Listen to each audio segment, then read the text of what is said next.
اندھیرے کمرے میں شفا کی سسکیاں گونج رہی تھیں اور وہ اپنے ہونٹوں پہ ہاتھ رکھے ان سسکیوں کو دبانے کی کوشش کر رہی تھی۔ وہ تھوڑی تھوڑی دیر بعد آسمان کی طرف ایسے دیکھتی جیسے اللہ سے خاموش فریاد کر رہی ہو۔ اس وقت اس کے دل سے آہیں نکل رہی تھی۔ وہ جو بڑی خوشی خوشی ماموں کے بیٹے کی شادی میں شرکت کرنے کے لیے آئی تھی، اب اپنا ایک ناقابل تلافی نقصان کروا چکی تھی۔ اس وقت وہاں شفا کی سسکیوں کے علاوہ کوئی آواز نہیں تھی۔ گھر مہمانوں سے بھرا ہوا تھا، لیکن کسی کو بھی ابھی تک اس بات کے بارے میں پتہ نہ چلا تھا۔ رات سے صبح ہو چکی تھی اور شفا کے اندر جیسے اٹھنے کی بھی ہمت نہ رہی تھی۔ تبھی دروازہ کھلا، سورج کی روشنی کی کرن نے اندر روشنی بکھیر دی۔ اندر داخل ہونے والی مدیحہ تھی، جسے دیکھ کر شفا نے ایک دم اپنی آنکھوں پر ہاتھ رکھ لیا، یوں جیسے کبوتر بلی کو دیکھ کر آنکھیں بند کرتا ہے۔ شفا کا یہ عمل فطری تھا۔ مدیحہ نے اسے فرش پر اس طرح بیٹھے ہوئے دیکھا تو گھبرا کر اس کے قریب آئی اور بولی، شفا کیا بات ہے؟ تم یہاں پر ایسے کیوں بیٹھی ہو؟ شفا نے کوئی جواب نہ دیا، بس خاموشی سے اٹھ کھڑی ہوئی، جیسے کوئی بے جان سی لاش کا وجود۔ مدیحہ کا اس کا یہ عمل بڑا ہی عجیب لگا، کیونکہ شفا تو بہت ہی ہنسنے والی اور باتونی لڑکی تھی۔ پھر اب اچانک اسے کیا ہو گیا کہ وہ بات کا جواب بھی نہیں دے رہی؟ مدیحہ کے ساتھ ہی شفا بھی باہر نکل آئی۔ باہر اسے ایسا محسوس ہو رہا تھا کہ جیسے آج اس کے لیے دنیا بدل چکی ہے۔ ہر چہرہ اجنبی سا لگ رہا تھا، ہر کوئی اسے خود پہ ہنستا ہوا محسوس ہو رہا تھا۔ شفا کے دل کی دنیا بدل چکی تھی۔ اس کی ذہنی اور جسمانی کیفیت اس وقت بری طرح تھی۔ باہر خوشیوں کا ماحول تھا، لیکن شفا کے اندر سناٹے اترے ہوئے تھے۔ تبھی سامنے سے ایک دم شور اٹھا، ارے کبیر آ گیا، دیکھو دیکھو دلہا آ گیا۔ ہر کوئی اپنے اپنے انداز میں کبیر کو ویلکم کر رہا تھا۔ کبیر جو اس وقت عام سے سادہ سے لباس میں ملبوس تھا، مہمانوں کی توجہ اپنی طرف دیکھ کر مسکرا دیا اور باری باری سب سے ملنے لگا۔ شفا نے ایک ہی نظر اٹھا کر اسے دیکھا، لیکن وہ ایک نظر بھی جیسے اس کے دل کی دنیا کو ہلا کے رکھی تھی۔ کبیر کے گریبان کے 2 بٹن غائب تھے اور شفا کو ایک دم سے اپنی مٹھی میں کوئی چیز چبھنے لگی تھی۔ شیطان درندے، کیا یہ تمہارا اصل روپ تھا؟ شفا نے جیسے چلا کر کہا، لیکن اس کی چیخ سننے والا وہاں پر کوئی نہیں تھا۔ تبھی مدیحہ بولی، شفا کیا تم کچھ کہہ رہی ہو؟ وہ ایک دم چونک کے پلٹی، نہیں میں نے کچھ نہیں کہا۔ وہ پلٹ کر واپس کمرے میں چلی گئی۔ شفا تمہیں کیا ہوا ہے؟ تم کمرے میں گھسی بیٹھی ہو، شادی کا گھر ہے بیٹا اور تم یہاں آ کر بیٹھ گئی ہو۔ شادی پہ آنے کے لیے تم پہلے کتنی خوش تھی، اور میں دیکھ رہی ہوں صبح سے تم چپ چاپ ہو۔ فریدہ بیگم نے شفا کو ڈپٹا تو وہ بولی، اماں میرا دل نہیں چاہ رہا، مجھے یہیں پہ بیٹھا رہنے دی۔ وہ اس وقت کمرے کے کونے میں جیسے سب سے چھپ کر بیٹھی تھی۔ اس کی آنکھیں خالی تھیں اور وجود ایک عجیب سی اذیت کے لپیٹ میں تھا۔ فریدہ بیگم پریشان ہو کے بولی، بیٹا کیا بات ہے؟ تمہاری طبیعت تو ٹھیک ہے؟ کسی سے کوئی جھگڑا ہوا ہے یا کسی نے کچھ کہا ہے؟ شفا نے نفی میں سر ہلایا، اور اماں ایسا کچھ بھی نہیں ہے، آپ مجھے اکیلا چھوڑ دیں۔ شفا نے یہ کہہ کر اپنے سر کو گھٹنوں میں دے لیا۔ اسے سمجھ نہیں آ رہا تھا کہ ماں کو کس طرح بتائے، کس طرح حقیقت کو ان کے اوپر آشکار کرے کہ وہ ہمیشہ کے لیے اپنی عزت گنوا چکی ہے۔ اس کو کل رات یاد آنے لگی جب وہ باقی لڑکیوں کی طرح سب کے ساتھ ڈھولک بجا رہی تھی، ساتھ گیت بھی گا رہی تھی۔ پیلے رنگ کے لباس میں موجود وہ جیسے محفل کی جان بنی ہوئی تھی۔ ہر کوئی اس کی آواز کی تعریف کر رہا تھا۔ ارے شفا، تم تو بہت ہی اچھا گانا گاتی ہو، تم نے یہ کہاں سے سیکھا؟ وہ کھلکھلا کر ہنسی، ارے ہمارے محلے میں بہت شادیاں ہوتی ہیں، بہت ہی بڑا محلہ ہے، اسی وجہ سے ہر شادی میں جاتی ہوں تو وہاں پر ایک دوسرے کے ساتھ گا گا کر کے پریکٹس ہو گئی ہے۔ خاندان میں تو پہلی شادی ہے، اس لیے تو میں زیادہ پرجوش تھی۔ شفا نے بڑے جوش سے کہا تھا۔ مائیوں کی تقریب اسی وقت پورے عروج پر تھی، ڈھولک بجائی جا رہی تھی اور شادی کے گیت بجائے جا رہے تھے۔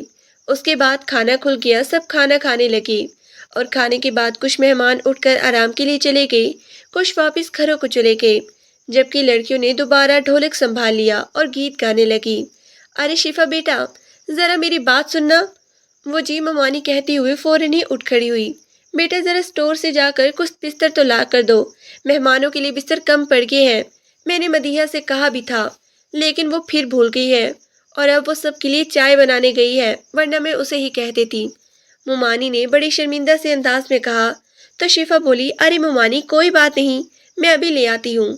وہ سیڑھیاں چڑھ کے اوپر جانے ہی والی تھی جب مومانی نے اسے دوبارہ پکارا، بیٹا اوپر اسٹور روم میں لائٹ نہیں ہے، تم ایسا کرو کہ یہ ٹارچ لیتی جاؤ ورنہ تمہیں پریشانی ہوگی۔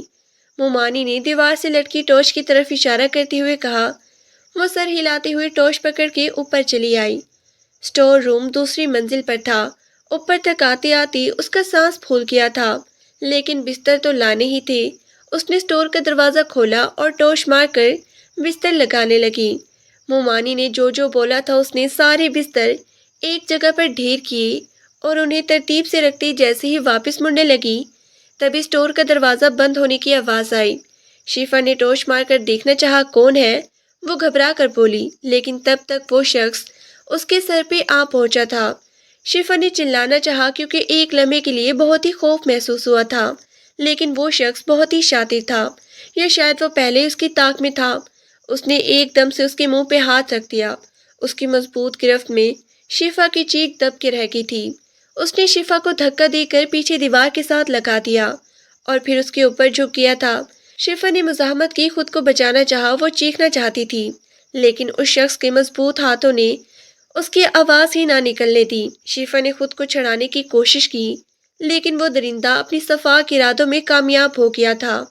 شفا وہیں بے دم سے ہو کر ڈھیر ہو گئی تھی اور وہ کب کا چلا گیا کسی کو معلوم ہی نہیں ہوا کہ اتنے مہمانوں کی موجودگی میں شفا کی عزت داغدار ہو گئی تھی اور وہ اسٹور روم میں بند پڑی رہی۔ صبح مدیحہ نہ آتی تو شاید شفا وہیں موجود رہتی۔ اب وہ یہ سوچ سوچ کر پاگل ہو رہی تھی کہ آخر اس کی عزت کے ساتھ کھیلنے والا کون شخص تھا، کس نے اس کی زندگی برباد کی۔ شفا کا بس نہیں چل رہا تھا کہ وہ اس شخص کا منہ نوچ لے اور اسے سرے عام پھانسی پہ لٹکا دے۔ ارے شفا، تم ابھی تک یہیں پہ بیٹھی ہو، اٹھ بھی جاؤ، اب بارات کی تیاری کرو، تمہیں معلوم بھی ہے کہ وقت کم رہ گیا ہے۔ مدیحہ تیسری بار اس کے پاس آ چکی تھی، لیکن شفا ٹس سے مس نہ ہوئی اور پھر آہستہ آواز میں بولی، مدیحہ مجھے ڈسٹرب مت کرو، مجھے بارات پہ نہیں جانا۔ لیکن شفا کیوں نہیں جانا؟ اٹھو، تمہارے بغیر مزہ نہیں آئے گا، مدیحہ نے منت بھرے انداز میں کہا۔ مدیحہ پلیز مجھے اکیلا چھوڑ دو، میں بارات پہ نہیں جانا چاہتی۔ یہ کہہ کر شفا نے سر تک کمبل تان لیا۔ مدیحہ جو اس کی طرف پرسوچ نظروں سے دیکھ رہی تھی، آخر اسے کیا ہوا ہے؟ اس کا رویہ اتنا بدلا ہوا کیوں لگ رہا ہے؟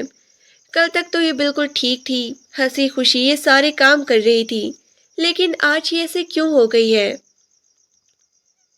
یہی سوچتے ہوئے وہ فریدہ بیگم کے پاس آئی تھی۔ پھوپھو جان، شفا کو کیا ہوا ہے؟ یہ ایسے کیوں کر رہی ہے؟ کل تک تو بالکل ٹھیک تھی، اب بارات پہ بھی یہ جانے کا نام نہیں لے رہی۔ فریدہ بیگم پریشانی سے بولی، بیٹا مجھے تو خود نہیں پتا کہ اسے کیا ہوا ہے، صبح سے ہی اسے دیکھ رہی ہوں، بار بار پوچھ چکی ہوں لیکن کچھ بتاتی بھی نہیں ہے۔ اب تم ہی پوچھ لو، شاید تمہیں کچھ بتا دے۔ نہیں پھوپھو جان، مجھے بھی کچھ نہیں بتا رہی، اس کا بارات پہ جانے کا بھی کوئی ارادہ نہیں لگتا ہے، کسی کی نظر لگ گئی ہے کل یہ اتنی لگ بھی بہت ہی پیاری رہی تھی اور پھر کیسے چہک چہک کے گیت گا رہی تھی، محلے کی آنٹیاں بھی اس کی تعریف کر رہی تھی، ایک دو نے تو اماں سے پوچھا بھی کہ یہ لڑکی کون ہے، اس کا کہیں رشتہ تو طے نہیں ہوا۔ فریدہ بیگم مدیحہ کی بات پہ مسکرا دی، لیکن سچ بات تو یہ تھی کہ انہیں شفا کی اس حالت کی بہت ہی زیادہ پریشانی ہو رہی تھی اور ایک ماں ہونے کے ناطے وہ اپنے اندر کی بے چینی کو چھپا نہیں پا رہی تھی۔ سب لوگ بارات کے لیے نکل چکے تھے جب شفا اٹھی اور کچن میں آ کر اپنے لیے چائے بنانے لگی۔ اس وقت اس کا درد سے سر پھٹا جا رہا تھا، تبھی اس نے اپنے پیچھے ایک آہٹ سنی، پلٹ کر دیکھا تو دروازے میں احمر کھڑا تھا۔ وہ اسے اس طرح گھریلو حلیے میں کچن میں کھڑا دیکھ کر حیران رہ گیا۔ شفا کیا بات ہے، تم گئی نہیں؟ اس نے نفی میں سر ہلایا اور بولی، احمر بھائی میری طبیعت کچھ ٹھیک نہیں تھی اور دل بھی نہیں چاہ رہا تھا۔ آپ ابھی تک کیوں نہیں گئے؟ شفا نے وضاحت دیتے ہوئے پوچھا تو احمر بھی بولا، میں تو نکل گیا تھا لیکن راستے میں یاد آیا کہ مٹھائی کے ٹوکرے تو یہیں پہ رہ گئے ہیں، وہی لینے آیا تھا، اگر تم کہو تو میں تمہارا ویٹ کر لیتا ہوں، ریڈی ہو جاؤ، میں تمہیں ساتھ لے کر چلتا ہوں، احمر نے فکر مندی اور لگاوٹ سے کہا، مگر شفا نے انکار کر دیا، نہیں احمر بھائی آپ چلے جائیں، میرا بالکل دل نہیں چاہ رہا۔ شفا کی آنکھوں میں ایک اداسی تھی اور چہرہ ایسے لگ رہا تھا جیسے وہ برسوں کی بیمار ہو۔ احمد نے گہری نظروں سے اس کا مشاہدہ کیا اور بولا، شفا اگر تمہیں کوئی پریشانی ہے تو مجھے بتا سکتی ہو۔ شفا نے نفی میں سر ہلا کر چائے کا کپ لے کر کمرے میں چلی گئی۔ رات دلہن کے آنے کے بعد بھی شفا اپنے بستر سے نہیں نکلی، بلکہ وہ یوں پڑی رہی جیسے اسے ارد گرد کی کوئی پرواہ ہی نہ ہو۔ فریدہ بیگم نے 2-3 بار شفا کو ہلایا جلایا اور اٹھانے کی کوشش کی۔ بیٹا اٹھ کر کھانا کھا لو، تمہیں بھوک لگی ہوگی۔ لیکن شفا تو ایسے ظاہر کرتی رہی جیسے وہ بہت ہی گہری نیند میں تھی۔ در حقیقت وہ جاگ رہی تھی اور اس کا کسی کا بھی سامنے کرنے کا دل نہیں چاہ رہا تھا۔ وہ صرف کل رات کے بارے میں سوچ رہی تھی کہ کون تھا، کس نے اس کے ساتھ یہ گندا کام کیا تھا اور کیوں کیا۔ شفا کو ان سوالوں کے جوابات چاہیے تھے، لیکن اس کے لیے بہت ہی ہمت درکار تھی، اور وہ اتنی ہمت کیسے لاتی، وہ کس طرح اس بدنامی کا سامنا کرتی، کیسے اپنی ماں کو ساری حقیقت بتاتی کہ کس طرح اس گھر کی چھت تلے اس کی عزت کو رون ڈالا گیا، پامال کر دیا گیا، اور وہ اپنے مجرم کو پہچانتی بھی نہیں تھی۔ وہ جانتی ہی نہیں تھی کہ وہ درندہ صفت انسان کون ہے۔ شفا کا ذہن جیسے کل رات کے واقعے میں ہی اٹک کے رہ گیا تھا۔ اگلے دن ولیمے کے بعد فریدہ بیگم نے واپس جانے کی ٹھانی، حالانکہ ماموں ممانی نے انہیں بہت روکا، لیکن فریدہ بیگم بولی، نہیں بھائی صاحب، شفا کی طبیعت ٹھیک نہیں ہے اور میرا دل اسے اس طرح دیکھ کر ہو لا رہے ہیں، اس لیے آج شام کی ٹکٹیں بک کروا لیں۔ ماموں نے اپنی بہن کی خوشی کو اہمیت دی اور بولے، ٹھیک ہے، جیسے تمہاری خوشی۔ احمد نے جب ان کے جانے کا سنا تو شفا کے پاس چلا آیا۔ شفا، لگتا ہے تمہیں یہاں آ کر اچھا نہیں لگا۔ اتنے عرصے کے بعد تو ہم سب کزنز ایک ساتھ اکٹھے ہوئے تھے، ہم نے تو بہت سارے پلان بنائے ہوئے تھے اور ابھی تو تمہیں گھمانے کے لیے بھی لے کر جانا تھا، تم کیوں واپس جا رہی ہو؟ شفا نے آہستہ سے اپنے ہاتھوں کو دیکھتے ہوئے کہا، احمد بھائی، بس میرا دل نہیں لگتا اور طبیعت بھی ٹھیک نہیں ہے، اس طرح رہنے میں مزہ بھی نہیں آ رہا، میں جب دوبارہ آؤں گی تو پھر گھوم پھر لیں گے۔ شفا نے بیزاری سے کہا، شفا، مجھے ایسے لگتا ہے جیسے تم اپنے اندر کچھ چھپائے بیٹھی ہو، کوئی ایسا راز جو تمہیں اندر ہی اندر تکلیف دے رہا ہے، تمہاری آنکھوں سے کچھ انجانے خوف جھلک رہے ہیں، اگر تم مجھے اپنا سمجھتی ہو تو بتاؤ، شاید میں تمہارے کسی کام آ سکوں۔ احمد نے اپنائیت سے شفا سے کہا تو وہ نہ میں سر ہلا کر بولی، نہیں احمد بھائی، ایسا کچھ بھی نہیں ہے، یہ بس آپ کا وہم ہے، باقی مجھے کچھ بھی نہیں ہوا، میں اپنے گھر جاؤں گی تو ٹھیک ہو جاؤں گی، شاید اتنے دن کبھی گھر سے دور نہیں رہی اس لیے ایسا ہو رہا ہے۔ شفا نے احمد کو کچھ بھی نہیں بتایا، حالانکہ اس کا دل چیخ کر کہہ رہا تھا کہ بتا دے احمد بھائی، آپ کے گھر میں میرے ساتھ یہ سب ہوا اور آپ کو خبر بھی نہ ہوئی، آپ کو میری حفاظت کرنی چاہیے تھی، ایسے درندوں کو گھر میں گھسنے ہی کیوں دیا جو آپ کے گھر کی عورتوں پر نظر رکھے ہوئے تھے۔ لیکن وہ کچھ بھی نہ بول پائی کیونکہ اسے بھی خود بھی نہیں پتا تھا کہ یہ سب کرنے والا شخص کون تھا۔ وہ ماں کے ساتھ اپنے گھر چلی آئی۔ ماموں کے گھر سے آئے ہوئے اسے کافی دن بیت چکے تھے۔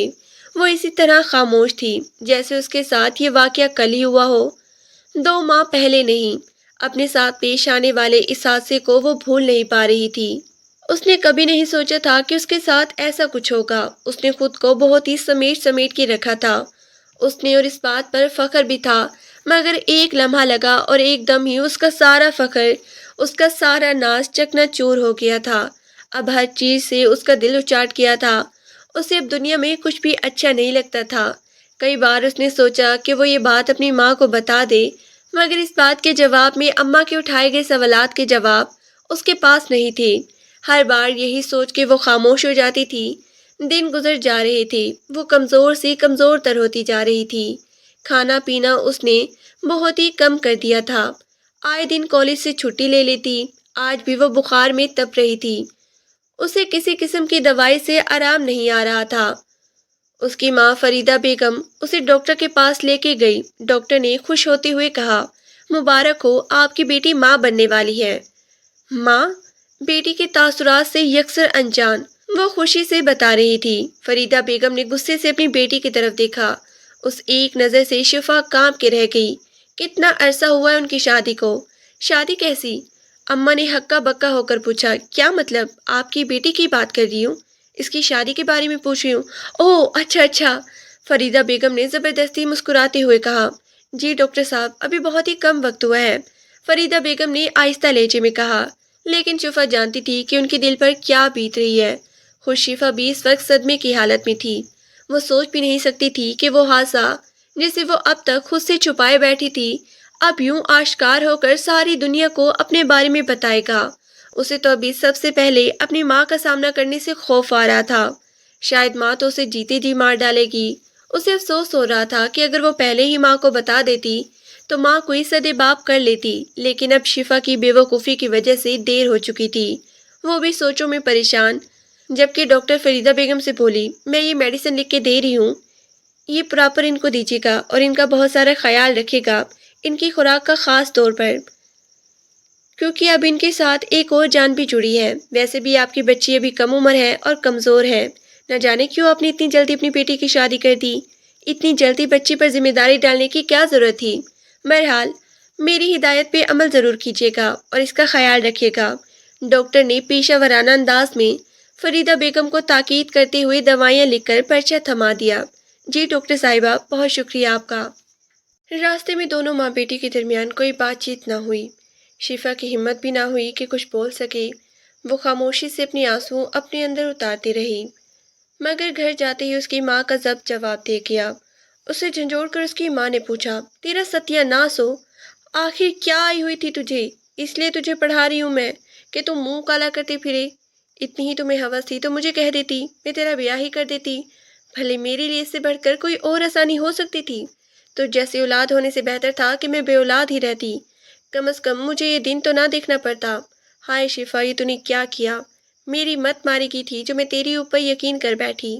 میں تو تیری معصومیت کے گن گاتے نہیں تھکتی تھی شفا، یہ میری تربیت تو نہیں تھی، تو نے تو میری ساری زندگی کی کمائی ہوئی عزت کو داغدار کر دیا۔ فریدہ بیگم روتے ہوئے شفا کو کوس رہی تھی اور مار مار کر جب وہ تھک گئی تو اس کے ساتھ ہی بیٹھ کر پھوٹ پھوٹ کے رونے لگی۔ اماں میری بات تو سن لے اماں، شفا نے اپنی صفائی دینی چاہی، وہ بھی پھوٹ پھوٹ کے رو رہی تھی۔ نہ شفا، میرے سے کوئی بات نہ کرنا، بس مجھے اس بغیرت گھٹیا شخص کا نام بتا دے، پھر میں جانوں اور وہ۔ فریدہ بیگم توپ ٹوک انداز میں شفا سے کہہ دیا، اماں میں تجھے ایسی لگتی ہوں؟ اتنی جلدی میرے سے یقین اٹھا لیا تم نے؟ اماں میں تیری شفا ہوں، میں تیری وہ شفا ہوں جو تیری لاڈو ہے، تیری پیاری ہے، میں بھلے ایسا کام کیسے کر سکتی ہوں؟ تجھے مجھ پہ بالکل بھی یقین نہیں ہے اماں، میری طرف دیکھنا اماں، میں نے ایسا کچھ نہیں کیا جس سے تیرا سر شرم سے جھکے، تو نہیں جانتی میرے ساتھ کیا ہوا ہے، شفا نے روتے ہوئے کہا۔ نہ تو پھر یہ آسمان سے ٹپک پڑا، تو نے کچھ کیا ہی نہیں، کیا وہ ڈاکٹر نے جھوٹ بول رہی تھی؟ فریدہ بیگم درد سے تڑپتے ہوئے دل کے ساتھ شفا سے کہا تو وہ بولی، نہیں بول رہی تھی وہ جھوٹ اماں، ایک بار میری بات تو سن لے، اس دن جب ہم ماموں کے گھر گئے تھے نا، ماموں کی بیٹی کی شادی میں فیصلہ باد، تب ممانی نے مجھے چھت پہ بستر لانے کو کہا تھا، اماں وہیں پہ کسی کا دل بیمان ہوا تھا، میں نہیں جانتی اماں وہ کون ہے، اس نے فوراً سے دروازہ بند کر دیا تھا، وہاں اسٹور کی لائٹ نہیں تھی اماں، میں اس کو نہیں دیکھ سکی، دیکھ لیتی تو وہ اب تک بچا نہ ہوتا میرے ہاتھوں سے۔ ہائے اللہ میری بچی، سچ سچ بتا بیٹا، شفا تو سچ کہہ رہی ہے، میری قسم کھا۔ فریدہ بیگم نے روتے ہوئے شفا کا ہاتھ اپنے سر پہ رکھ لیا تو وہ آہستہ سے ہاں میں سر ہلا کے بولی، اماں میں سچ کہہ رہی ہوں، میرے ساتھ خود دھوکا ہوا ہے، مجھے خود نہیں پتا کہ کون میرے ساتھ ظلم کرنے والا ہے۔ شفا کی بات پہ یقین کرتے ہوئے فریدہ بیگم بولی، میری تو مت ہی ماری گئی تھی جو میں تمہیں وہاں لے کے گئی، اب کیا ہوگا؟ فریدہ بیگم کے چہرے پر تفکر کے سائے تھے، انہیں سمجھ نہیں آ رہی تھی کہ وہ اس صورتحال سے کیسے نپٹی۔ سب سے بڑا مسئلہ تو یہ تھا کہ شفا کو اس درندے کے بارے میں کچھ پتہ ہی نہیں تھا۔ اماں مجھے معاف کر دے، مجھے دھیان رکھنا چاہیے تھا، شفا اس جرم پہ شرمندہ تھی جو اس نے کیا ہی نہیں تھا۔ اب معافی سے کیا ہوگا؟ اس کا کوئی نہ کوئی تو حل نکالنا ہوگا نا۔ اماں مجھے تو خود سمجھ نہیں آ رہا کہ کیا کرنا ہے اور کیا نہیں، میں تو خود مہینے ڈیڑھ سے بہت ہی پریشان ہوں۔ شفا بولی، تم نے مجھے بتایا کیوں نہیں؟ فریدہ بیگم نے گلہ کیا، اماں میرے اندر ہمت نہیں ہوئی تھی۔ اس نے شرمندگی سے سر جھکایا، تو یہ وجہ تھی تمہارے چپ ہونے کی؟ فریدہ بیگم جیسے نتیجے پہ پہنچی تھی، ہاں اماں، میری لاڈلی اولاد کے ساتھ کیا ہو گیا اور میں اب تک انجان رہی، تو نے کسی اور کو تو یہ بات نہیں بتائی؟ فریدہ بیگم نے فکر مندی سے پوچھا، اماں میں سب سے زیادہ تیرے قریب ہوں، جب تجھے ہی نہیں بتا پائی تو کسی اور سے کیا کرتی؟ اوف میرے خدایا، میری معصوم بچی کا کیا ہو گیا اب؟ فریدہ بیگم سر پکڑ کے بیٹھ گئی۔ اتنے میں باہر کے دروازے کی بیل بجی، ہائے اللہ اس وقت کون آ گیا ہوگا، میں دیکھتی ہوں شفا۔ باہر احمد تھا جسے دیکھ کر دونوں ماں بیٹیاں ہکا بکا رہ گئی۔ احمد بیٹا تم اس وقت ایسے اچانک، خیر تو ہے نا؟ وہ مسکراتے ہوئے اندر داخل ہوا۔ جی خیر ہے پھوپھو، مدیحہ کا پیپر تھا کالج میں، ادھر ہی تھا پیپر۔ احمد نے اپنی آنے کی وجہ بیان کی۔ اچھا کون سا پیپر؟ اس کا کوئی کالج کا پیپر تھا، وہ ڈیمو ٹائپ وغیرہ کا، پتہ نہیں مجھے ٹھیک نہیں پتا، تو اسے لے کر آنا تھا۔ ابھی کالج میں اسے چھوڑ کے میں ادھر ہی آ گیا، سوچا اسی بہانے سے آپ سے اور شفا سے بھی مل لوں، کیونکہ آپ لوگ ایسے اچانک آ گئے تھے اور اس کے بعد سے رابطہ بھی نہیں کیا۔ ابو نے خاص کہلوا کر بھیجا ہے کہ مل کے آنا، اور یہ امی نے آپ کے لیے سوٹ بھیجا ہے تحفے کے طور پر، اور یہ شفا تمہارے لیے چیزیں ہیں، پکڑو۔ احمد نے خلوص سے طائف پکڑاتے ہوئے شفا کا شاپر اس کی طرف بڑھا دیا، جسے اس نے خاموشی سے تھام لیا۔ اچھا شکریہ تو کہہ دو یار، بڑی ہی بے مروت ہو۔ شکریہ احمد بھائی، جواباً احمد صرف مسکرا دیا۔ اچھا احمد بیٹا اب رکو گے نا؟ فریدہ بیگم نے بھتیجے سے محبت سے دریافت کیا تو وہ بولا نہیں پھوپھو، واپس جانا ہے۔ ارے کیوں؟ اگر اب آئے ہو تو اب رکو ایک دو دن، فریدہ بیگم نے اصرار کیا۔ نہیں وہ مدیحہ کے کالج سے چھٹی نہیں ہو سکتی، میری بھی آفس سے چھٹی نہیں ہو سکتی، کام چل رہا ہے آج کل بہت زیادہ، احمد نے مجبوری بتائی۔ میرا تو دل تھا ویسے آج رکتے، فریدہ بیگم بولی۔ مجبوری نہ ہوتی تو ضرور رکتا، احمد نے معذرت کی۔ چلو بیٹا جیسے تمہاری مرضی، خوش رہو، اپنی امی کو میری طرف سے شکریہ کہنا، فریدہ بیگم نے کہا تو احمد پوچھنے لگا پھپھو آپ کو سوٹ پسند آیا ہے نا؟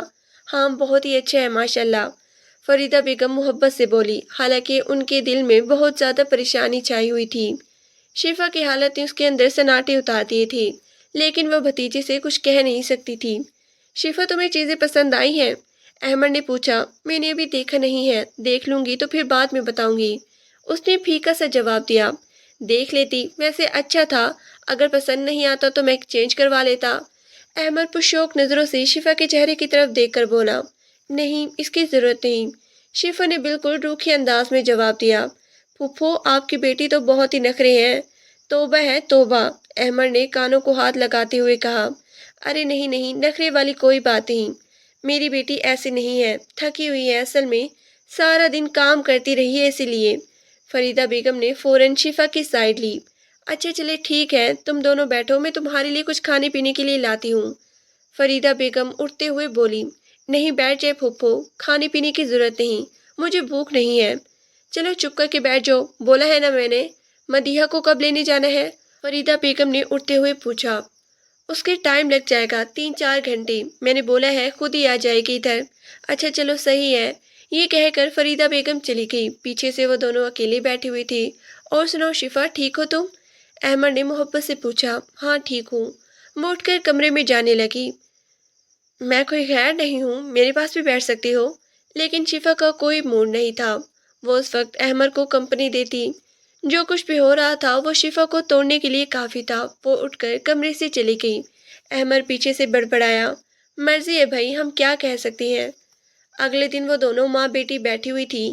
فریدہ بیگم کچھ سوچ کے بولی، شفا تمہیں لگتا ہے کہ احمد کے اس موقع پہ اچانک آ جانا خدا کی طرف سے کوئی پیغام ہو سکتا ہے؟ کیا مطلب اماں؟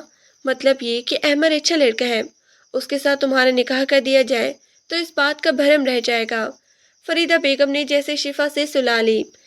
لیکن اماں میں تو سوچ رہی تھی کہ اس کو ختم، شفا نے کہتے کہتے بات ادھوری چھوڑ دی۔ نہ میری بیٹی، یہ ظلم نہیں کرتی، قتل نہیں کرتی، جو ہونا تھا ہو گیا، شاید اللہ کو ایسے ہی منظور تھا۔ میں نے بہت مشکلوں سے اس بات پہ صبر کیا ہے اور اللہ کی رضامندی کے آگے اپنے سر کو جھکایا ہے، اب مجھے اللہ کے آگے شکوہ کرنے پر مجبور مت کر، میں بس یہی چاہتی ہوں کہ اس بات کا کوئی مناسب حل نکل آئے اور تیری بدنامی نہ ہو، میں نہیں چاہتی کہ لوگوں کی زبان پر تیرا نام چڑھے اور پھر تیری کہانیاں زمانہ سنے۔ اب تم آگے کی سوچو، احمد کے ساتھ اپنی نئی زندگی کے بارے میں، اگر تم بولو تو میں تمہارے رشتے مانگنے جاؤں گی، مجھے یقین ہے کہ میرا بھائی مجھے لا علاج نہیں رکھے گا، فریدہ بیگم نے امید کے تحت کہا تو شفا بولی، اماں جیسے آپ کو ٹھیک لگے، میں کیا کہہ سکتی ہوں، جیتی رہے میری بیٹی، اللہ تیرے نصیب اچھے کرے۔ فریدہ بیگم نے بے ساختہ اسے دعا دی تھی تو ان کی آنکھیں بھیگ گئیں۔ ایک ماں ہونے کے ناطے ان کے دل پر اس وقت کیا گزری تھی وہ یہ کسی سے بھی نہیں کہہ سکتی تھی۔ ان کی پاکیزہ بیٹی کے اوپر کسی نے ایسا ظلم ڈھایا تھا کہ وہ اس کے خلاف کچھ ہی نہیں کر سکتی تھی، کیونکہ وہ ظالم کو جانتی نہیں تھی اور شفا کو سوائے ان ٹوٹے بٹنوں کے کچھ بھی نہیں معلوم تھا۔ وہ کبیر کے بارے میں اپنی شک کا اظہار کرتی تھی اور اسے بد دعائیں دیتی تھی، لیکن نہ جانے کیوں فریدہ بیگم کا دل نہیں مانتا تھا۔ لیکن شفا اس بارے میں پر یقین تھی۔ شفا کی آواز انہیں سوچوں کی دنیا سے واپس لے آئی۔ اماں آگے کیا ہی اچھی نصیب ہوں گے جب شروعات ہی ایسی اتنی بھیانک ہوئی ہے۔ بات کرتے کرتے اس کی آنکھیں بھیگ گئی۔ دل چھوٹا مت کرو، اللہ بہتر کرے گا۔ چند دنوں کے بعد فریدہ بیگم اپنی شفا کا رشتہ لے کر اپنے بھائی کے پاس گئی اور انہیں ساری حقیقت کھول کر بیان کر دی۔ مومانی اور ماموں سن کر آپ دیدہ ہو گئے۔ ہائے اللہ، میں نہ ہی بیٹی بچی کو اسٹور روم میں، مومانی نے افسوس کا اظہار کرتے ہوئے کہا۔ بس خدا کو ایسے ہی منظور تھا، ہم بندے کیا ہی کر سکتے ہیں۔ ٹھیک کہہ رہی ہو تم، دل چھوٹا مت کرو، اللہ تمہاری بیٹی کے نصیب اچھے کرے گا، مومانی نے دل سے شفا کے لیے دعا دیتے ہوئے کہا۔ تو فریدہ بیگم بولی، یہی عرضی لے کر میں آپ کے گھر آئی ہوں، اگر آپ اپنے احمر کے لیے میرا شفا کا ہاتھ لے لیں تو گھر کی بات گھر میں ہی رہ جائے گی، فریدہ بیگم نے بڑی امید کے تحت کہا۔ مشکلوں سے انہوں نے یہ بات کہی تھی، ساری زندگی انہوں نے بڑی خودداری کے ساتھ گزاری تھی اور کبھی بھائی کے آگے ہاتھ نہیں پھیلایا تھا، لیکن آج اب ایسی صورتحال ہو گئی تھی کہ انہیں اپنی بیٹی کی خاطر اپنے بھائی کے آگے ہاتھ پھیلانا پڑ رہا تھا اور خود اپنی بیٹی کا رشتہ پیش کرنا پڑ گیا تھا۔ کیا مطلب؟ شفا احمر کے لیے؟ مومانی نے تحریر سے کہا۔ تو فریدہ بیگم بولی، ہاں بھابھی، میں بہت آس لے کر آپ کے پاس آئی ہوں، کیونکہ کسی اور کی طرف اب اپنی بچے کی شادی نہیں کر سکتی۔ آپ لوگ اگر دل بڑا کر کے میری شفا کو اپنا لیں تو اس کی زندگی بن جائے گی، کیونکہ آپ لوگ اچھی طرح جانتے ہیں کہ اس معاملے میں شفا کی کوئی غلطی نہیں ہے۔ وہ جو کوئی بھی ہے شادی میں موجود تھا، لیکن وہ کون تھا یہ کوئی نہیں جانتا۔ بس اتنی مہربانی کریں کہ اس بات کو پردے میں رہنے دیں، اور اگر یہ بات پردے میں رہے گی تو میری بیٹی کا بھی بھرم رہ جائے گا، فریدہ بیگم نے بھائی اور بھابھی سے کہا۔ تو وہ دونوں جیسے چپ سے ہو گئے تھے۔ چلو دیکھتے ہیں ہم لوگ، پھر بتاتے ہیں تمہیں جلدی سے، بھابھی نے برا سا منہ بنایا۔ اس وقت مجھے اب دونوں کی بڑی سخت ضرورت ہے، جھولی پھیلائے آپ کی طرف آئی ہوں۔ اگر کوئی اور آسا ہوتا تو میں اسی کی طرف منہ کر لیتی، میں بیوہ ماں ہوں، میری بات میری بیٹی کا کیا ہوگا، مجھے تو یہی فکر کھائے جا رہی ہے، فریدہ بیگم نے روتے ہوئے کہا۔ تو بہن کے آنسو دیکھ کر جیسے جمیل صاحب پگھل گئے۔ پریشان مت ہو، میری طرف سے ہاں ہی سمجھو، جمیل میاں نے رشتے کے لیے فوراً ہاں کر دی۔ مومانی ان کی طرف دیکھتی رہ گئی۔ بڑی مہربانی میرے بھائی، اللہ تمہیں ڈھیر خوشیاں دے، وہ دعائیں دیتی ہوئی رخصت ہوگی۔ یہ کیا آپ نے جمیل صاحب؟ اور ادھر بیگم کے جاتے ہی مومانی نے سختی سے جمیل صاحب سے پوچھا، تو وہ فوراً بولے، تم نے دیکھا نہیں، آپا کیسے منت ترلے کر رہی تھی۔ سچ بات تو یہ ہے کہ شفا بہت ہی پیاری بچی ہے اور اس میں کوئی عیب نہیں ہے، اگر کسی نے اس کے ساتھ یہ ظلم کیا ہے تو اس میں اس کا کیا قصور ہے، اور پھر ویسے بھی اپنا احمر بھی تو اسے پسند کرتا ہے نا، جمیل صاحب نے اپنی عقل کی وضاحت پیش کی۔ تو مومانی فوراً بولی، ارے کرتا ہے تو کرتا رہے، اس سے کیا ہوتا ہے، میں تو اسے اپنی نہیں بہو بنانے والی، ہمیں کیا پتا کیا سچ ہے اور کیا غلط ہے، آخر وہ لڑکی جھوٹ بھی تو بول سکتی ہے۔ لیکن جمیل صاحب فوراً بولے، میں نے کہہ دیا نا، سو اب یہی ہو کے رہے گا، بس اب بات ختم۔ جمیل صاحب کے دو ٹوک انداز پر اقرا بیگم دل محسوس کر کے رہ گئی۔ احمد تو بہت ہی زیادہ خوش تھا، کیونکہ وہ دل ہی دل میں پہلے سے ہی شفا کو محبت کرتا تھا اور ایک دو بار اپنی پسندگی کا اظہار ماں کے سامنے بھی کر چکا تھا۔ لیکن اقرا بیگم شفا کو نہیں بلکہ اپنی بھتیجی کو اپنی بہو بنانا چاہتی تھی اور بار بار احمد کے سامنے اس کی خوبصورتی اور سلیقے کی تعریف کرتی دکھائی دیتی تھی۔ لیکن احمد کا جھکاؤ شفا کی طرف تھا اور اسے جمیل صاحب نے بھی محسوس کر لیا تھا، اور اب جب شفا کے ساتھ ہوئے حادثہ نے فریدہ بیگم کو اپنے بھائی کے آگے جھولی پہنانے پر مجبور کر دیا تو جمیل صاحب نے فوراً یہ رشتہ طے کر دیا، کیونکہ وہ جانتے تھے کہ احمد اس رشتے سے انکار نہیں کرے گا۔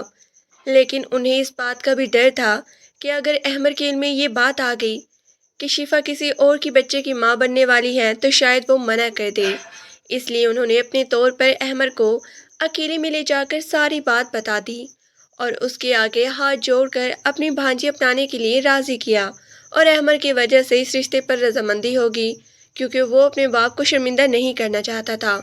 ویسے بھی کہیں نہ کہیں دل میں شفا کی محبت اب بھی چنگاری بن کر جل رہی تھی۔ ایک ہفتے کے بعد ہی ان دونوں کا نکاح سادگی سے کر دیا گیا تھا۔ شفا تو پہلے اس حادثے کے بعد بہت ہی خاموش ہو گئی تھی۔ اس کے اندر وہ شوخ لڑکی مر چکی تھی اور ہر وقت اسے اپنے ساتھ ہوئے ظلم کا خیال آتے رہتے اور اس ظالم کو وہ بد دعائیں دیتی نہ تھکتی تھی۔ وہ بس اللہ سے یہی فریاد کرتی تھی کہ وہ ایک بار اس ظالم کا چہرہ اس کے سامنے بے نقاب کر دے۔ اس گھر میں اس کی زندگی آسان نہیں تھی۔ وہ مومانی جو پہلے اس سے بہت ہی پیار اور محبت سے ملا کرتی تھی، اب ہر وقت طعنے اور صلواتیں سناتی رہتی تھی۔ اس کی سمجھ میں یہ بات نہیں آ رہی تھی کہ جو جرم اس نے کیا ہی نہیں، اس کی سزا اس کو کیوں مل رہی تھی، اور جو مجرم تھا وہ آزاد گھوم رہا تھا اور وہ اس سے اب تک انجان تھی۔ وہ احمر کو شروع سے ہی بھائی کہہ کر پکارتی تھی اور کوئی جذبہ اس کے دل میں احمر کے حوالے سے نہیں تھا۔ ان حالات کی بدولت اس نے اس جذبے کو بھی فراموش کر دیا۔ مگر اس گھر میں ایک شخص بھی تھا جو اس کی بہت کیئر کرتا تھا، بہت ہی فکر کرتا تھا۔ وہ تھا احمر۔ احمر کی پوری کوشش ہوتی تھی کہ وہ حتی المکان شفا کو خوش رکھ سکے۔ شفا کی شخصیت میں پہلے سے شوخی تو نہیں رہی تھی، مگر احمد کی محبت کی بدولت وہ زندگی کی طرف کسی حد تک لوٹ آئی تھی۔ احمد نے اس کے ماضی کے متعلق اس سے کبھی سوال نہیں کیا تھا۔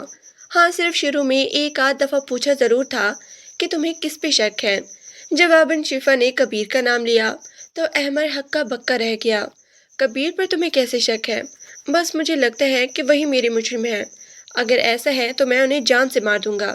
نہیں، پلیز ایسا مت کریں، خدا کا واسطہ۔ اور ویسے بھی مجھے شک ہے، پکا تو نہیں، ہو سکتا ہے میرا وہم ہو۔ شفا نے احمد کو روکا، لیکن سچ تو یہ تھا کہ اسے حقیقتاً کبیر پر ہی یقین تھا۔ کبیر جس طرح اس کی طرف دیکھتا تھا اور جس طرح کبیر کی نظروں سے شفا کے لیے ہوس ٹپکتی تھی، شفا کو وہ بہت ہی برا لگتا تھا۔ شفا کو آج بھی وہ دن یاد تھا جب کبیر اپنی شادی کا کارڈ دینے کے لیے ان کے گھر آیا تھا۔ اس وقت وہ نہا کر نکلی تھی اور اس کے بھیگے بال پشت پر پھیلے ہوئے تھے۔ اسے نہیں معلوم تھا کہ باہر کبیر آیا بیٹھا ہے۔ وہ دوپٹے سے بے نیاز آزادانہ فریدہ بیگم کے پاس آئی۔ امی، آج کھانے میں کیا بنایا ہے؟ گیلے بال پشت پر بکھرے ہوئے تھے۔ تبھی سامنے کبیر کو دیکھ کر ہکا بکا رہ گئی۔ کبیر کی آنکھوں سے چھلکنے والی ہوس اور اس کی آنکھوں کی چمک نے ایک دم سے شفا کو احساس دلایا کہ وہ بہت بڑے غلط انداز میں اس کے سامنے آئی ہے۔ وہ تیزی سے پلٹ گئی، لیکن وہ ایک نظر ہمیشہ کے لیے شفا کے حافظے میں محفوظ ہو گئی۔ اسی وجہ سے وہ جانتی تھی کہ اس دن اسٹور روم میں کبیر کے علاوہ کوئی اور ہو ہی نہیں سکتا تھا۔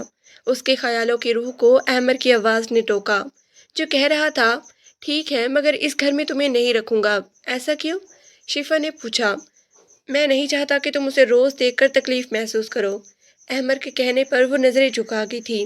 یقیناً میری کوئی نیکی میری اللہ کو پسند آئی ہوگی، جو اتنا اچھا شریک حیات مجھے دیا۔ وہ بولے بغیر نہ رہ سکی تو احمد نے محبت سے اسے اپنے ساتھ لگا لیا۔ چند دنوں کے بعد وہ دونوں الگ گھر میں منتقل ہو گئے۔ وہ جب بھی کبیر بھائی سے ملتی، اس کے اندر آگ سی لگ جاتی تھی۔ وہ اپنی زندگی میں بہت خوش اور مطمئن تھی، مگر اس حادثے کو وہ کبھی نہ بھول پائی۔ جب بھی یاد کرتی وہی تکلیف محسوس کرتی۔ اس کا 7واں مہینہ چل رہا تھا۔ اسے تو اپنے بچے سے بھی کوئی انسیت نہیں تھی۔ اس نے تو بہت بار اللہ سے چپکے سے یہ دعا بھی کی تھی کہ وہ اس بچے کو اس کے پیٹ میں ہی ختم کر دے۔ حالانکہ ایک ماں ہونے کے ناطے اس کا دل جیسے مٹھی میں جکڑا ہوا تھا، لیکن وہ جانتی تھی کہ یہ بچہ کوئی آنے والی خوشی نہیں ہے، بلکہ ایک حادثے کی یادگار کے طور پر ہمیشہ ہی اس کی زندگی میں اس کی نظروں کے سامنے رہے گا، تو اسے اس واقعے کی یاد دلاتا رہے گا، اور شفا کو وہ گھناؤنا واقعہ کبھی نہیں بھولے گا۔ یہی وجہ تھی کہ وہ اس بچے کو دنیا میں آنے ہی نہیں دینا چاہتی تھی۔ لیکن اب 7واں مہینہ لگ چکا تھا اور اس کی طبیعت آج کل خراب رہتی تھی۔ احمد اس کو کافی خیال رکھ رہا تھا۔ انہی دنوں میں احمد کے ایک دوست کی شادی آئی تو احمد نے اسے کہا، شفا تم بھی میرے ساتھ چلو۔ اس نے بہت اصرار سے بلایا ہے، لیکن شفا گہرے گہرے سانس لیتے ہوئے بولی، احمد میری طبیعت ٹھیک نہیں ہے۔ آپ اچھی طرح جانتے ہیں کہ میں بہت زیادہ دیر بیٹھ نہیں سکتی۔ میں وہاں پر کیا کروں گی؟ آپ خود چلے جائیں۔ ویسے بھی آج مہندی کا فنکشن ہے، میں ولیمے پر آپ کے ساتھ تھوڑی دیر کے لیے چلی جاؤں گی۔ احمد نے یہ سن کے سر ہلایا، میرے کوئی اچھے سے کپڑے نکال دو، بلکہ یوں کرو کہ وہ جو کبیر بھائی کی مہندی پہ میں نے ڈریس پہنا تھا نا، وہی نکال دو، پھر شادی بیاہ کے کپڑے یوں ہی پڑے رہ جاتے ہیں، عام طور پر انہیں پہنا ہی نہیں جاتا۔ احمد یہ کہتے ہوئے خود باتھ روم میں نہانے چلا گیا، اور شفا نے بڑی مشکل سے پیٹی کے اوپر رکھے ہوئے سوٹ کیس میں سے احمد کا وہ سوٹ برآمد کیا اور اسے لے کر استری اسٹینڈ پر چلی آئی۔ سوٹ استری کرتے ہوئے جب وہ قمیص کے گریبان تک پہنچی تو شفا کے قدموں سے زمین نکل گئی۔ احمد کی قمیص سے بھی 2 بٹن ٹوٹے ہوئے تھے، وہاں پر بھی بٹن نہیں تھی۔ شفا حیرانی سے اس قمیص کو دیکھ رہی تھی۔ اس کی نظریں جو کچھ دیکھ رہی تھی وہ ان پر یقین نہیں کر پا رہی تھی۔ اس نے قمیض اٹھائی اور فوراً اپنے کمرے کی طرف بھاگ گئی۔ اس کی دراز میں آج بھی وہ بٹن پڑے ہوئے تھے۔ شاید ایک تلخ یاد کے طور پر اس نے اسے سنبھال کے رکھا ہوا تھا، یا پھر وہ اسے ثبوت کو ضائع کرنا نہیں چاہتی تھی۔ اس نے ڈھونڈ کر ان بٹنوں کو نکالا اور یہ دیکھ کر شفا کا دل بالکل شیل ہو گیا تھا کہ وہ بٹن ہو بہو احمد کی قمیص کے ساتھ میچ کر رہے تھے۔ شفا حیرت سے ساکت و سامت رہ گئی۔ اسے یقین نہیں آ رہا تھا، لیکن پھر اس نے یہی سوچا کہ یہ بٹن تو بہت ہی کامن ہے، ہو سکتا ہے کہ احمد کے بھی اتفاقاً ٹوٹ گئے ہوں۔ میں کچھ زیادہ ہی سوچ رہی ہوں۔ شفا نے خود کو جھٹلانا چاہا، لیکن اس کا ذہن اس کے یہ بنیادی بہانے قبول نہیں کر رہا تھا، اور وہ اچھی طرح جان گئی تھی کہ یقیناً اس کے پیچھے احمد کا ہی ہاتھ ہے۔ احمد نہا کر نکلا تو شفا کو اس طرح ساکت حالت میں اپنی جگہ پر بیٹھے ہوئے دیکھ کر رک گیا اور بولا، کیا بات ہے شفا، طبیعت تو ٹھیک ہے؟ وہ تیزی سے اس کی طرف بڑھا تھا۔ شفا نے زخمی نظروں سے اس کے چہرے کی طرف دیکھا اور ایک ہاتھ سے پکڑے ہوئے بٹن اور دوسرے ہاتھ میں تھامی ہوئی قمیص کا گریبان اس کے سامنے کر دیا۔ یہ دیکھ کر تو احمد کے چہرے کی ہوائیاں ہی اڑ گئی۔ وہ سوچ بھی نہیں سکتا تھا کہ شفا اب تک ان بٹنوں کو سنبھالے ہوئے تھی، اور کچھ احمد کے اپنے دماغ میں بھی نہیں رہا تھا کہ اس کی قمیص کے بٹن ٹوٹے ہوئے تھے، ورنہ وہ کبھی شفا کو وہ سوٹ نکالنے کا نہ کہتا۔ احمد شفا کی طرف بڑھا اور اس کے ہاتھ تھام کر بولا، شفا یہ سب غلط ہے، جھوٹ ہے، ایسا کچھ نہیں ہے۔ احمد کے لہجے کا کھوکھلا پن اور چہرے پہ پھیلی ہوئی ہوائیاں دیکھ کر شفا نے آگے بڑھ کر ایک زوردار تھپڑ اس کے منہ پہ دے مارا اور ٹوٹے لہجے میں بولی، میں تمہیں اپنا مسیحا سمجھتی رہی، لیکن میں نہیں جانتی تھی کہ مسیحا کے روپ میں تم ایک شیطان ہو۔ تم ہی ہو وہ جس نے مجھے سب کے سامنے پامال کر دیا، میری عزت کو داغدار کر دیا، اور پھر سب کے سامنے محتان بنتے ہوئے مجھے اپنا لیا۔ آخر تم نے میرے ساتھ یہ سب کیوں کیا؟ کیوں تم نے میری عزت، میری ذات کا تماشا بنا کے رکھ دیا؟ شفا روتے ہوئے احمد کے سینے پہ زور زور سے ہاتھ مار رہی تھی۔ احمد اس وقت شرمندہ حالت میں کھڑا تھا۔ وہ شفا کے دونوں ہاتھ کو تھام کر بولا، شفا پلیز، خدا کے واسطے مجھے معاف کر دو، میرا تمہارے ساتھ ایسا ویسے کرنے کا کچھ ارادہ نہیں تھا۔ تم مجھے اچھی لگتی تھی اور تمہیں دیکھ دیکھ کر میرا دل تمہیں پانے کے لیے تڑپتا تھا۔ میں نے گھر میں ابا سے بات بھی کر لی تھی، وہ تمہارا رشتہ مانگنا چاہتے تھے، لیکن صرف کبیر بھائی کی شادی ہونے کا انتظار تھا تاکہ بعد میں منگنے کے 1 سال بعد شادی کا وقت مقرر کر لیا جائے۔ لیکن اس دن جب امی نے تمہیں اسٹور روم میں بستر لینے کے لیے بھیجا تو میں نے سن لیا تھا۔ میں تمہارے پیچھے خاموشی سے چلایا، میرا ارادہ غلط نہیں تھا۔ میں تو تمہیں اپنی محبت کے بارے میں بتانا چاہتا تھا، تم سے محبت کے 2 بول سننا چاہتا تھا، لیکن اس وقت جب تم اسٹور روم میں گئی اور میں پیچھے سے داخل ہوا تو اندھیرے کے بعد شیطان ہم دونوں کے بیچ میں آ گیا اور میں خود کو روک نہیں پایا۔ تمہیں ہاتھ لگاتے ہی میرے اندر عجیب سے جذبات سر اٹھانے لگے اور جذبات کی روح میں بہتا چلا گیا اور مجھ سے وہ سب ہو گیا جو میں کرنا نہیں چاہتا تھا۔ میں خود کو بہت ہی ملامت کرتا رہا، کوستا رہا، میں نے تمہیں برباد کر دیا، تمہاری شوخی کو ختم کر دیا، تمہارے اندر کی وہ معصوم لڑکی مار دی، مجھے معاف کر دو احمد۔ یہ کہتا ہوا شفا کے قدموں میں جھک گیا، لیکن شفا نے نفرت سے اس کے چہرے پر تھوک دیا اور بولی، نہیں احمد، تم معافی کے قابل نہیں ہو۔ معافی ان کے لیے ہوتی ہے جنہیں اپنے کیے پہ شرمندگی ہوتی ہے۔ اگر تمہیں اپنے عمل پہ شرمندگی ہوتی، یقیناً تم مجھ سے اسی وقت معافی مانگتے، تم خود میرے لیے اپنا رشتہ بھیجتے، بلکہ تم نے تو اپنے گناہ کو چھپانا چاہا، اور جب میری ماں نے خود رشتے کی بات کی تو تم نے مہان بنتے ہوئے اس رشتے کو نہ صرف قبول کیا بلکہ مجھ پہ احسان کرتے ہوئے فوراً نکاح بھی کر لیا۔ تم شرمندہ نہیں ہوئے تھے، صرف مجھے حاصل کرنا چاہتے تھے، مجھے پانا چاہتے تھے، اور جب تمہارا مقصد پورا ہو گیا تو تم خوش ہوگی، لیکن نہیں، میں اب تمہارے ساتھ نہیں رہوں گی، میں اپنے مجرم کے ساتھ اپنی زندگی نہیں گزار سکتی، تم مجھے ہر لمحے اس واقعے کی یاد دلاتے رہو گے۔ شفا نے یہ کہتے ہوئے وہاں سے قدم بڑھا دیے اور گھر سے نکل آئی۔ احمد نے اسے بہت روکنا چاہا، لیکن شفا نہیں رکی۔ اب اس نے ٹھان لیا تھا کہ وہ احمد کا مکروہ چہرہ سب کے سامنے لا کے رہے گی۔ اس نے ماموں، ممانی اور اپنی ماں کے سامنے ساری بات رکھ دی، انہیں سب کچھ بتا دیا، جسے سن کر مامی ماموں کا چہرہ شرمندگی سے جھک گیا تھا، جبکہ فریدہ بیگم بھی جیسے افسردہ سی حالت میں بیٹھی تھی۔ انہیں اپنے بھتیجے سے یہ امید نہیں تھی، اور بھتیجا بھی وہ جو انہیں سب سے زیادہ عزیز تھا۔ شفا اپنی ماں کے گھر پر تھی اور وہاں پر روز احمد شام کے وقت اس کے پاس آتا اور معافی مانگتا، لیکن شفا کا دل اب پتھر ہو چکا تھا۔ اسے نہ تو احمد کی معافی سے کوئی مطلب تھا اور نہ ہی اس کی شرمندگی سے۔ اسے اب نہ تو رشتے پہ یقین رہا تھا اور نہ ہی محبت پر۔